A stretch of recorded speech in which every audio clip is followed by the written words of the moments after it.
Applied to 55 schools, but a 44-year-old resident was not something anybody wanted. Didn't get accepted to any of them. There's only 300 spots in the whole United States every year for orthodontic residents. That's it, 300. And 50% of the people who apply go home unhappy.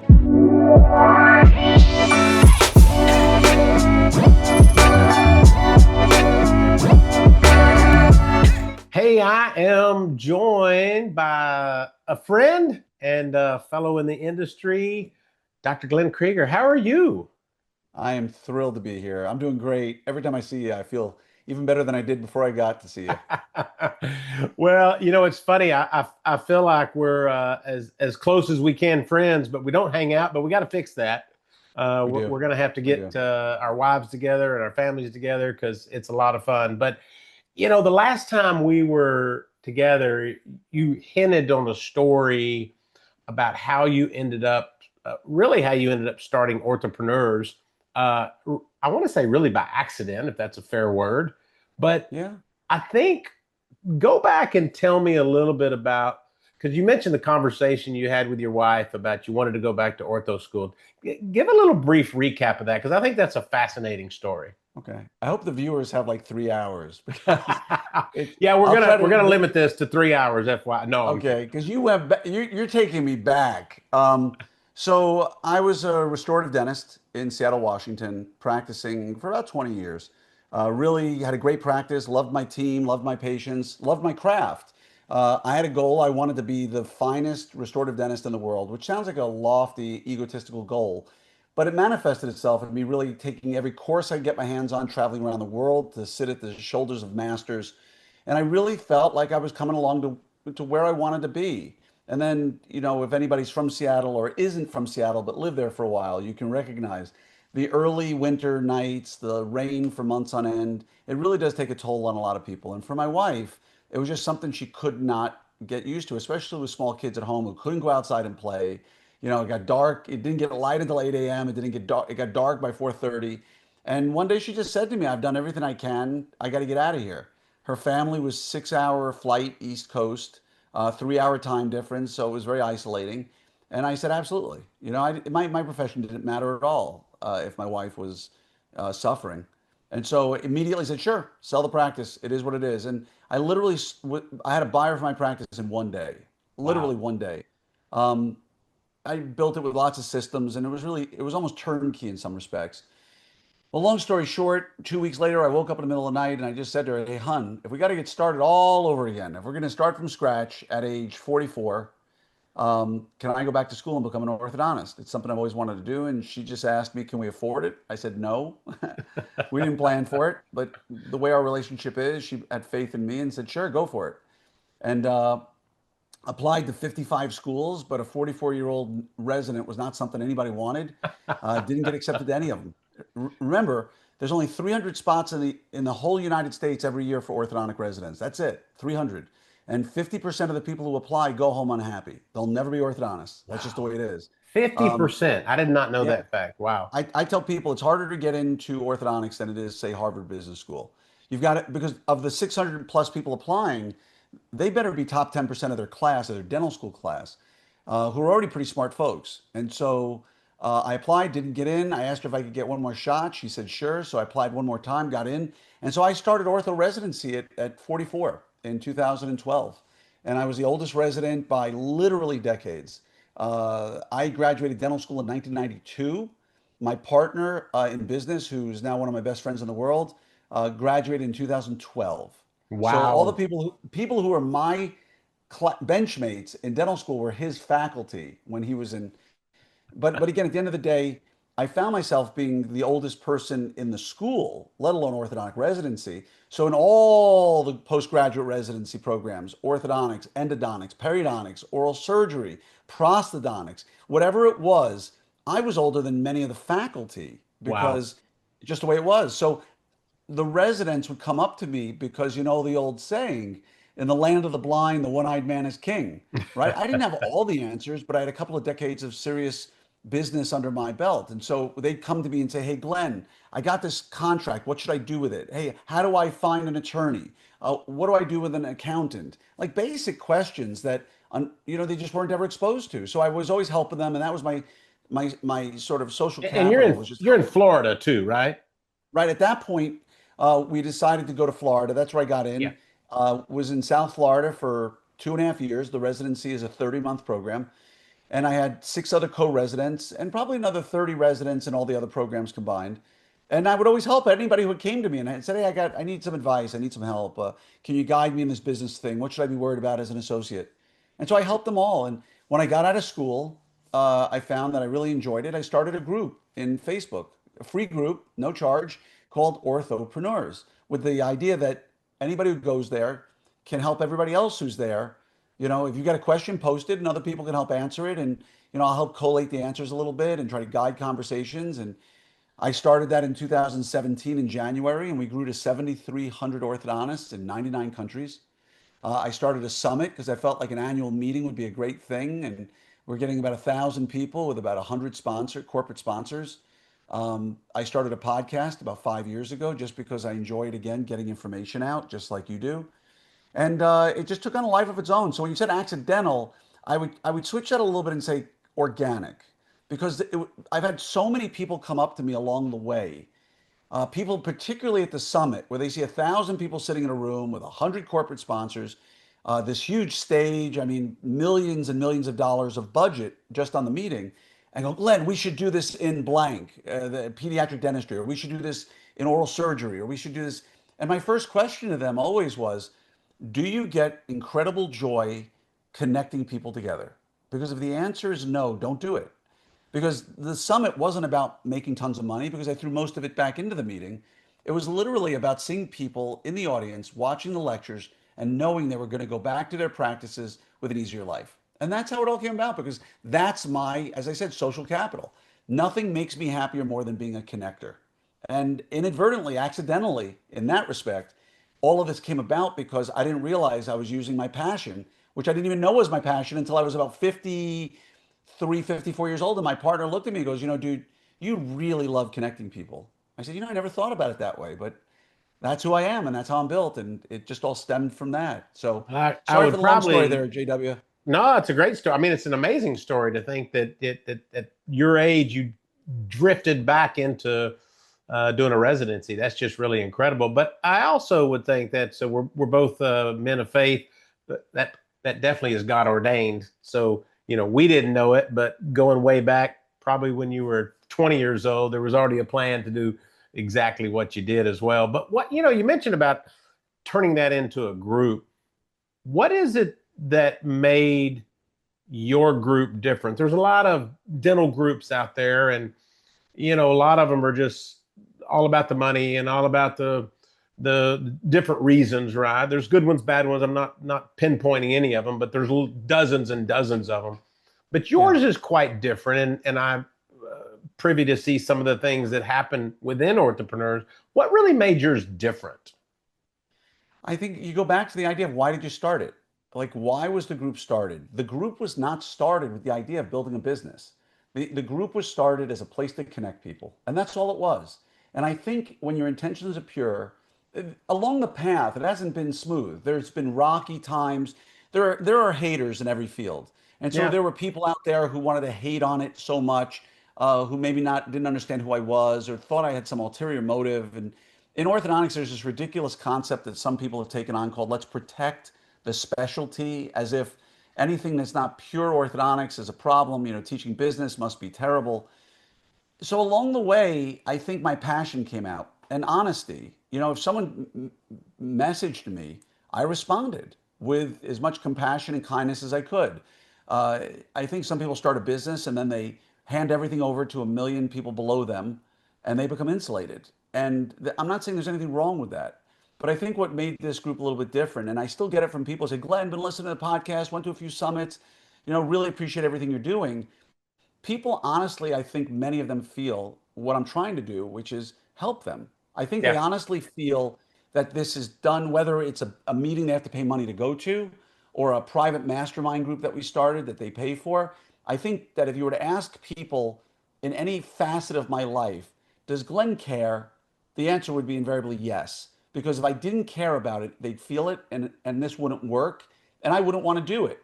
And so there'll be a time in my life where maybe something else takes my time, and I'll care about that slightly more perhaps, and then I'll walk away from this. But as long as I'm here and people write, I just got an email. I just tell you right now, I got a message this morning on Facebook from somebody who's at a crossroads in his life. A mature man, ortho problems. He's not sure what to do.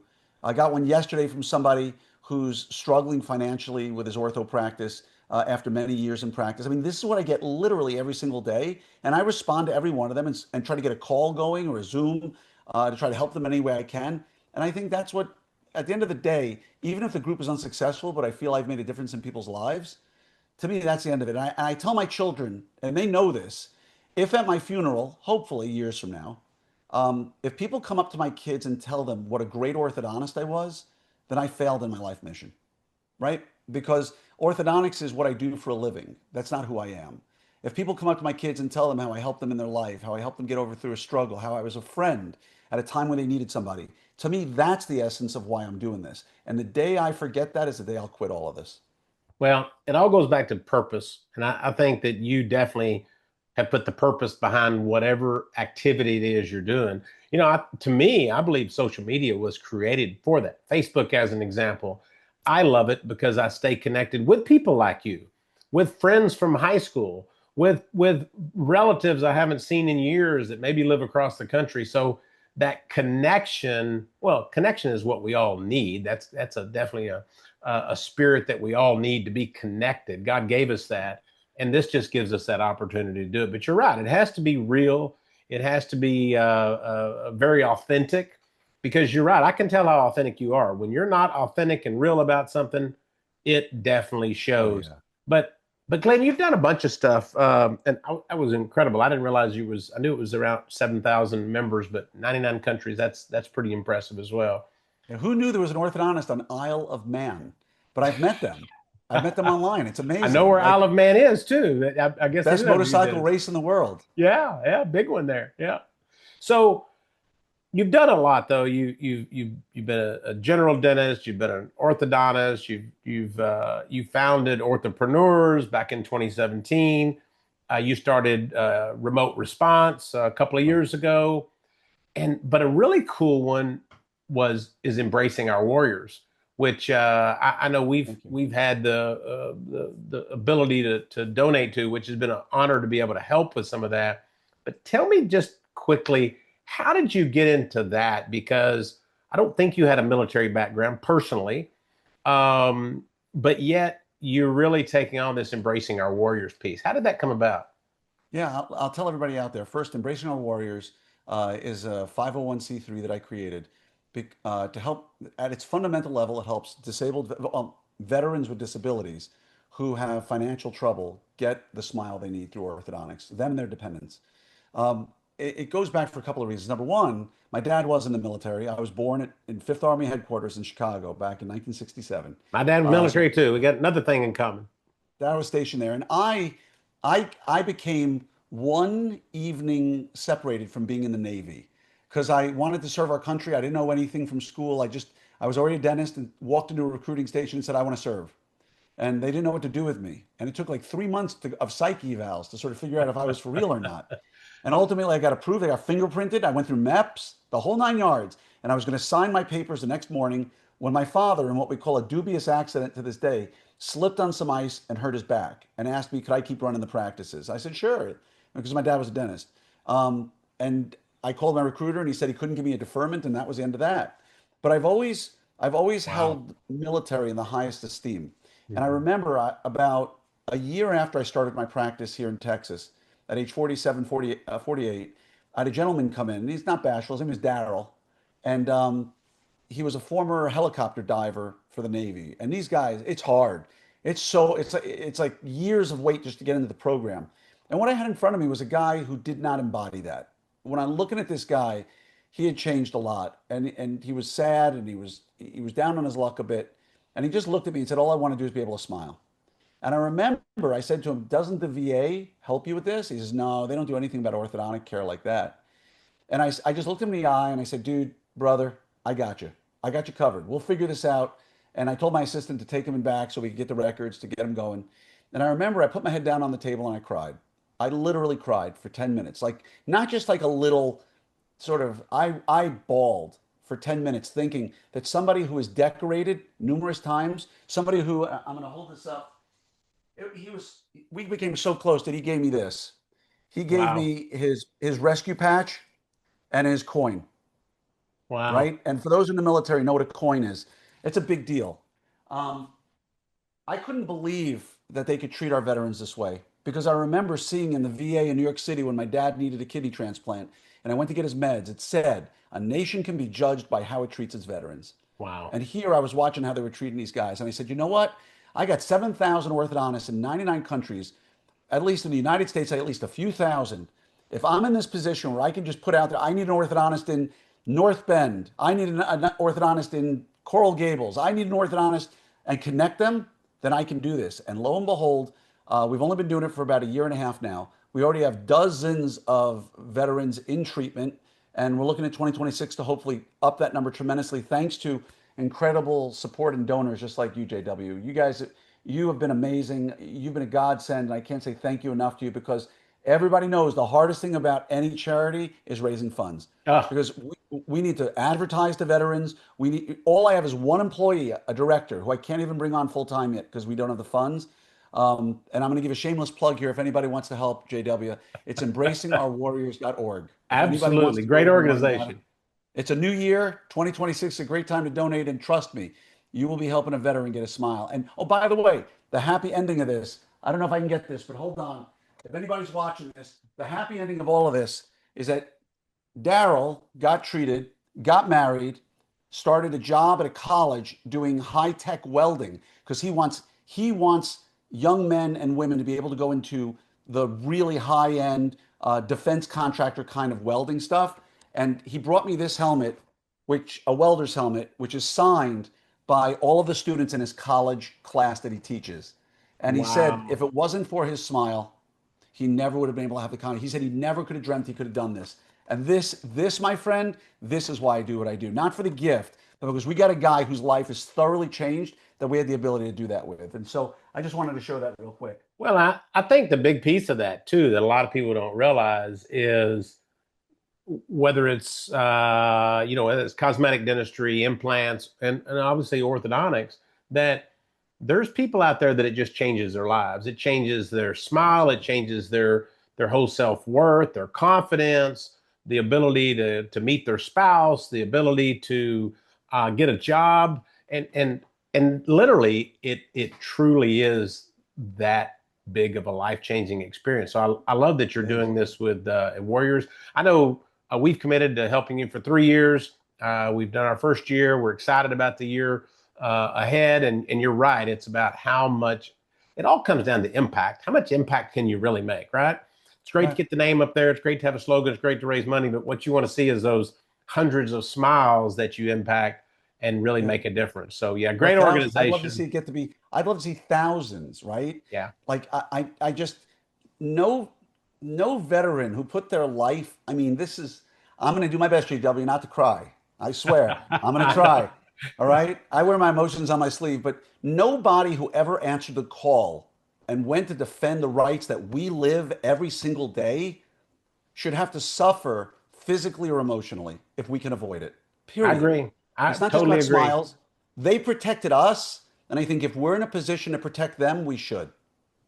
Well, and you got to start somewhere. Like you say, you have to start somewhere. I think one of Yeah. those I don't want to get too much off my soapbox, but another one of mine is I think too, there's the young people. I tell my kids this the other day, they're 30 and 28. I said, y'all have never really experienced any type of war, any type of firsthand account of hand-to-hand combat, if you will, where my father was in Vietnam. I know your father served. And so you understand what that went through, but those are the real heroes that we have to really lift up and bring. And if we can help with things like embracing our warriors, then uh, well done is what I'll say about Well, thank that. you for your So, support, JW. I oh, really, absolutely. it Yeah. makes all the difference. It really does. And I just say, I can't thank you enough. Yeah, well, we're excited about it. Excited about the next couple of years, how we can help that grow and hopefully spread that word. We'll have to get on that. That's a whole nother podcast. We'll do another one Another on embracing podcast. our warriors.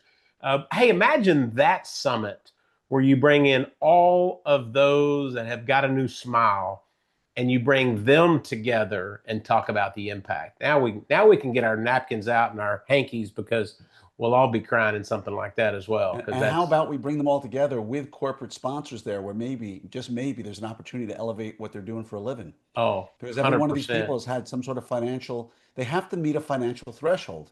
Yeah. Because I didn't think it was fair that a veteran making three, four, $500,000 a year should get free treatment when he's No, sitting in the agreed. reception area next to a single mom. Yeah. So every one of these people is hurting financially as well. And the hope is that if maybe we can fix the smile, maybe there's other corporate avenues we can help them with, right?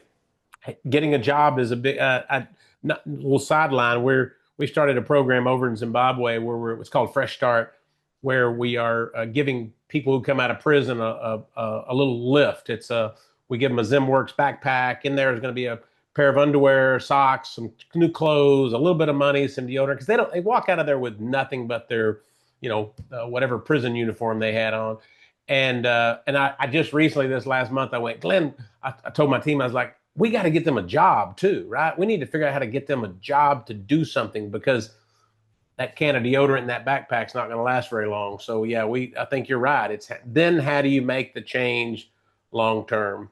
Yeah. Well, Glenn, Kudos to you. well, thank you. I know, I think the one reason you and I have an affinity for a friendship is because we both share very similar values. Thinking about that, I didn't even know, I didn't remember your father being in the military. Mine was. So grew up in a military family, and being poor. I mean, I just grew up dirt poor, and so we learned how to get through that, and now we're very passionate about our faith, as well as how we can help people. So. Well, I've not prepped Glenn for these, so he gets Uh-oh. my four questions. Uh-oh, I'm So I hope sorry. you're ready. I apologize in advance, folks. What in life has been your biggest win? Marrying my wife. I Ah, married I married so far above my, they always say you're punching outside your weight class. I married so, here's the trick, JW.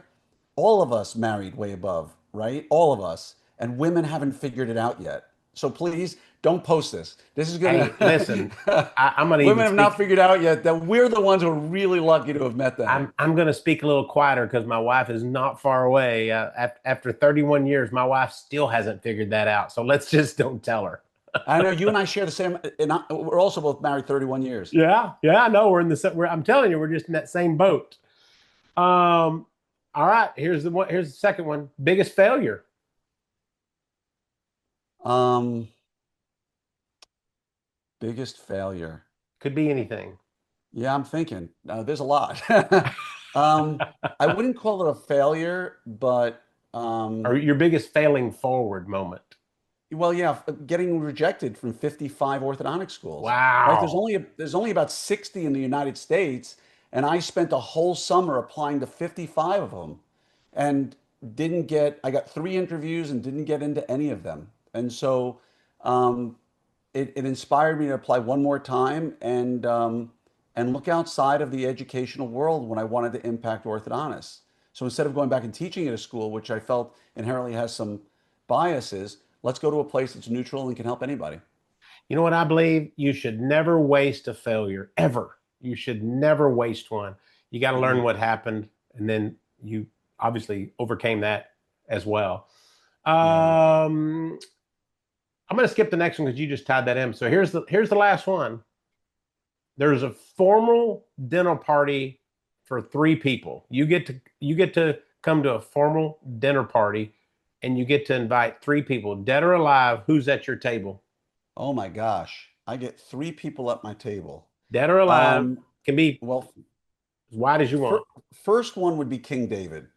Oh, yeah, yeah, yeah. I Okay. mean, his life, I just gotta, that'd be a fun one. I want to hear about David and Goliath. I got to hear that story firsthand, I want to hear about right? that one. I want to hear about Bathsheba. I want to hear about all those, and just There's a like, lot. what And were you so thinking?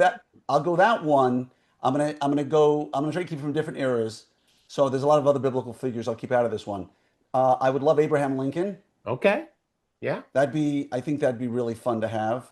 Um, and I don't know, let's mix it up a little bit and get like Prince Vlad the Impaler. Like that would be, actually, you know what? I'm gonna go and say Genghis Khan. If he could Okay. Can he speak English? Yeah, Like, or am I you going to gotta have have a him guy as a grunting and translator. beating me Yeah. at a table?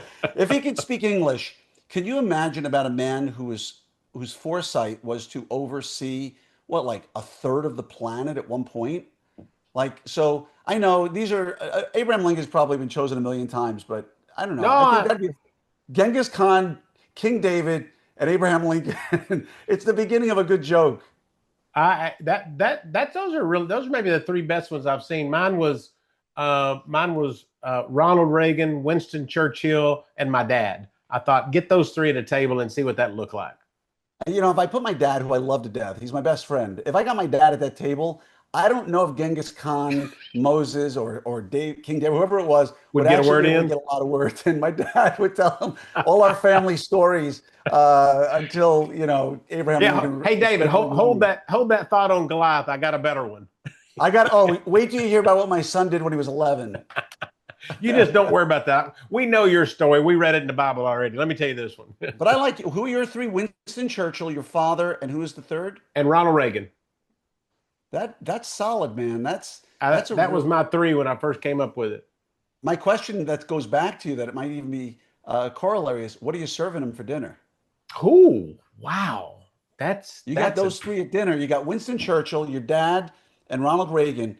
Are we buying a pizza and just chewing it over pizza and beer and wings? Or are we serving them Chateaubriand? Like, what are we giving them? I'm Well, curious. Because for me, it's Texas barbecue. I'm thinking for my dad, he would have gone with a steak or barbecue, but I'm thinking to open up, there probably would have been scotch or bourbon or something, especially with Winston there. I mean, that's what would have had to start the day off.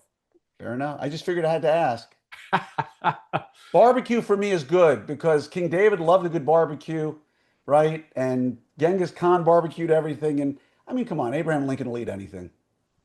And you know what? Abraham Lincoln's a good one because I literally love his story. Talk about a guy who failed numerous times. You know, Oh, he yeah. over and over and over overcame that. So, well, Glenn, this was more than fun. I call this do hard stuff because just thinking about what you did at a moment in your life that a wife could have looked at you and said, "Are you crazy? What are you Yeah. thinking about?" But being able to do it, but then not being able to get in is even bigger, right? So I'm sure those were fun financial moments as well as you were without income for a period of time. Oh, yes. Oh, yeah. So for anybody out there who's ever worried about their money, money always works itself out somehow, some way. We were without an income for legitimately um, 48 months, 4 years. Wow. Went through my entire savings. I didn't throw that in there. Went through every penny of my savings and probably 90% of my retirement account. Jeez. Came out at age 47 with two kids who had special needs, a third child neurotypical, and started over and said, I don't even have the slightest concern. So my word out there is, everybody, believe in the one thing you can always believe in, which is yourself. Yeah. Yeah. I believe Hard that. work and diligence will take you everywhere you need to be. I just had this conversation with my 30-year-old son who's kind of doing something I'm not sure he's passionate about. And I just said, you got to find that passion. And it's the reason you've been successful. It's the reason, I've been able to find a path, is because you really become passionate about what you're doing. So when you're in the middle of that, things get hard, but you really, really enjoy what you're doing, just stay the course. It'll work out, guaranteed. Glenn, Yeah, thank amazing. you. As always, amazing to see you as well. Thank you so much, JW. Thank you for being in my life and being a friend, and for all the good you're doing in this world. You bet. Thanks, Glenn.